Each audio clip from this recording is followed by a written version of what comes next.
Hi viewers, welcome to box office. అన్ని అనుకున్నట్లు జరిగి ఉంటే దేవరా సినిమా ఏప్రిల్లోనే విడుదలవ్వాల్సి ఉంది.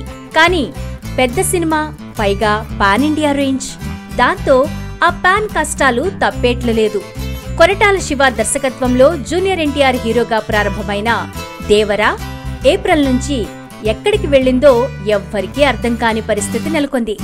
ఏప్రిల్లో సినిమా విడుదల కావడం లేదన్న విషయం మీద స్పష్టత అయితే వచ్చింది. కానీ తదుపరి రిలీజ్ డేట్ విషయమై చిత్ర యూనిట్ స్పందించకపోవడం అందర్నీ విస్మయానికి గురిచేస్తోంది. బాలీవుడ్ నటుడు సైఫ్ అలీఖాన్ గాయపడడంతోనే ఈ వాయిదా అన్న విషయం ఒక్కటే బయటకు పొక్కింది. కానీ అసలు కథ వేరే ఉంది. సినిమాకి రీషూట్స్ అవసరం పడ్డాయన్నది అత్యంత విశ్వసనీయ వర్గాల సమాచారం. విఎఫ్ఎక్స్ సమస్యల సంగతి సరే సరి, 2 నెలలో 3 నెలలో సరిపోదు, చాలా సమయం పడుతుందట.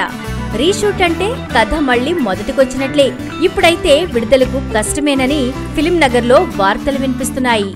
విడుదలకు సంక్రాంతి సీజన్ బెటర్ అనుకుంటున్నారట చిత్ర యూనిట్.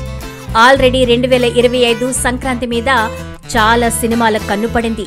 ఎలా చూసినా ఈ ఏడాది దేవరా చిత్రం విడుదల కాకపోవచ్చు. 2025 సంక్రాంతికి దేవరా రావచ్చు అంటున్నారు విశ్లేషకులు. ఈ వీడియో మీకు నచ్చినట్లయితే లైక్ చేసి షేర్ చేయండి. మరిన్ని లేటెస్ట్ ఫిల్మ్ అప్డేట్స్ కోసం ఇప్పుడే స్కైలైన్ కవరేజ్ ని సబ్స్క్రైబ్ చేసుకోండి.